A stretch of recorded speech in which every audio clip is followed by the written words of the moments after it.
Hey guys! Good evening! Welcome back po dito sa aking YouTube channel. Andito na naman nga po ako si Gandara, ang ka-legit records po ninyo na maghahatid ng mga latest update and fresh happenings about TVJ and legit records. Panibagong araw, panibagong video na naman nga ang ating pag-uusapan. And for today's video, atin pong pahapyawan ang ilan po sa mga happenings sa EAT kanina. Grabe nga yan ka-legit records, no? Hindi rin, pati po mga live audience hindi po nagkamayaw dito kay Ellen nang lumabas po siya sa Gimme 5. And of course, pag-uusapan din po natin ang tungkol dito sa family ni Ellen.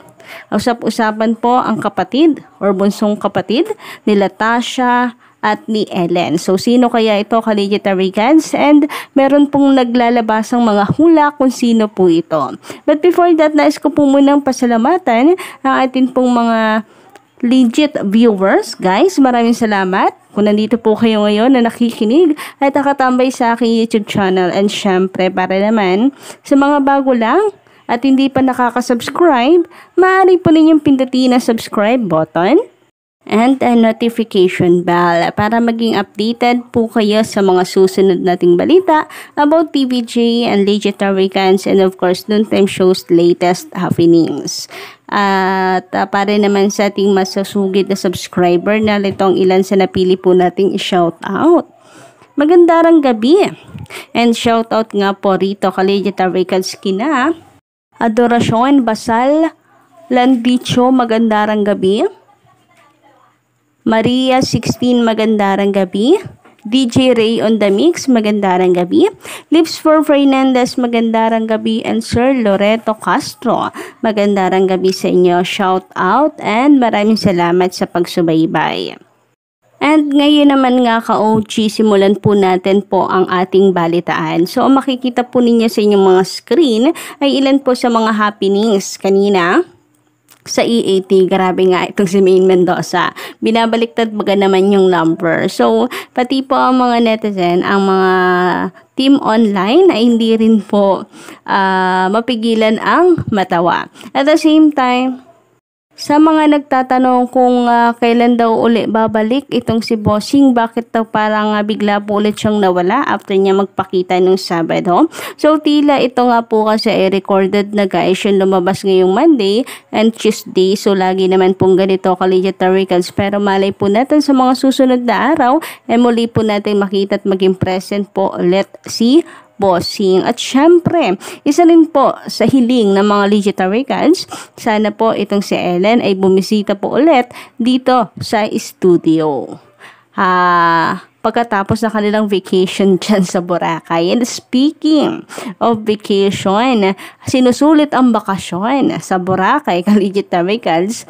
Narito nga ka-OG ang gumulantang po talaga sa atin po kanina habang nanonood ng EAT. Kasi naman talaga, kung paano ba naman po kayong hindi mabibigla, nasa ano po tayo, nanonood po tayo ng EAT tapos bigla pong naka-swimsuit itong si Ellen. So, tawang-tawa nga rin po, ultimo yung mga live audience sa studio, mga ka-legit records. So, kasama rin po niya itong si Brad, and tulad nga po ng sabi ni Lola Belen, kasi pagbalik daw po nito ay pag-aaral ulit ang aatupagin, kaya sinusulit yung pag-uwi daw dito sa Pilipinas. Grabe nga naman tong AA family na ito. Grabe, hindi araw-araw pa rin po tayo na binubulaga talaga. Samantala, pag-usapan naman natin ngayon ka-legit records ang patungkol dito sa kapatid na nila Ellen pa. Ellen and Tasha. So, usap-usapan ito ka-legit records, baka raw po sa Sabado makilala natin or baka next week pa mga ka-legit records. Pero ayun nga, sino daw po kaya ang gaganap? Itong si Henyo Master, nag-hint siya na baka daw pinaglihi naman sa Nigerian. So, iniisip tuloy ng mga tao, baka si Zombie po ito ka-legit records. Pero imposible. Baka pampalito lamang po ito at joke lang talaga nitong si Henyo Master Joey De Leon. And speaking of kapatid, So, usap-usapan ka-Legitary Cards na maaaring si Raisa at saka si Karen. Pero alam niyo po ba na isa pa sa parang nakaka-excite ay what if si Maha Salvador daw po ito. Bagay na kapatid since meron din daw pong pagkakahawig si Tasha at kay may pagkakahawig si Tasha o si Atasha kay Maha Salvador lalo na nung unang ipinakilala po ito ng TVJ. Sabi nga po dito ni Miss Sensusa, ayan, magandang gabi sa'yo. Sana si Maha Salvador ang sister nila Ellen. Tapos palakahin din yung ilong. Rayo talaga yan at katuwayan siguro. Tapos sumayaw silang tatlo.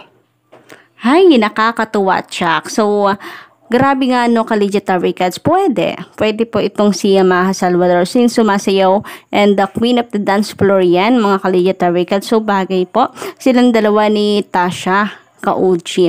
And ano kaya po ang pangalan? Kasi, E is Ellen, then Tash ay letter T. So, A yung kulang para maging EAT, di ba? Taba ng utak ko. Charis. Pero to be honest, bagay po kay Maha Salvador, and since matagal na rin talagang inaabangan ng mga tao si Maha sa kanya pong pagbabalik dito sa pagbabalik Dabber Cards kasama po ng TVJ. Samantala, sabi po dito sa komento ni Crisostomo Gaiston, "Hi Miss Gandara, good day dyan sa inyo sa Pinas. Legit Dabber Cards po ako since 1979. Wala po akong pinapanood sa tanghali kundi ang TVJ and Dabber Cards.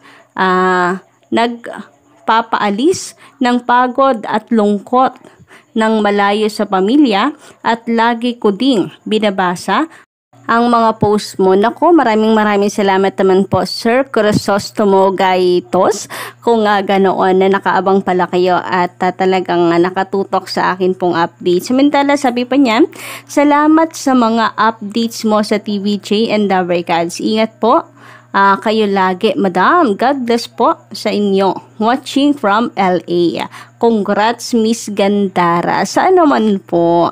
Congrats po saan? But anyway, maraming salamat na. Malapit na po tayo mag 20k subscribers. Samantala, shoutout naman at basahin po ang komento ni Sir Manuel Ponce. Magandang gabi din sa'yo. Miss Gandara, to be honest, nung lumipat ang TVJ at Legitary Cards sa TV5, naging judgmental o mapanghusga na ako dahil sa daming naninira at lumalabas na fake news laban sa TVJ. Kasi naman talaga guys, mahirap pong magtimpe.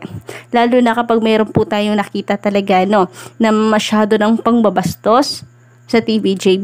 Bilang supporters and Legitary Cards, maka-hurt ka rin po talaga sa mga binibitawan, lalo na't alam po natin na walang ginagawang masama ang TVJ guys, lalo na't alam po natin na tama lang, nasa tama po ang TVJ, tama lang na ipaglaban po nila ang titulong Itbulaga at may karapatan sila dito.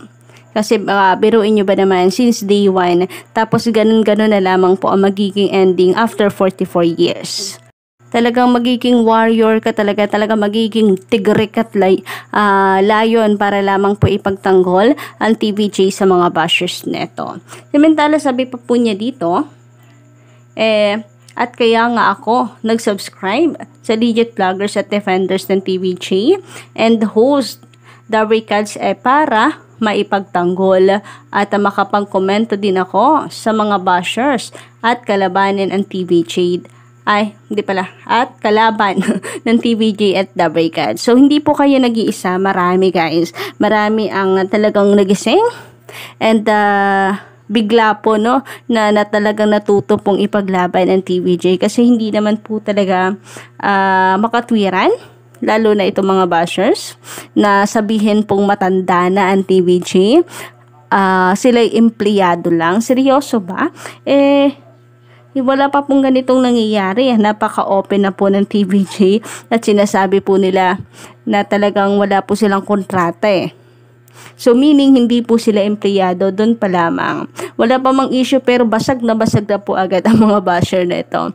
Anyway, yun lang po muna update natin ngayong gabi. Don't forget to click the subscribe button and notification bell for more updates.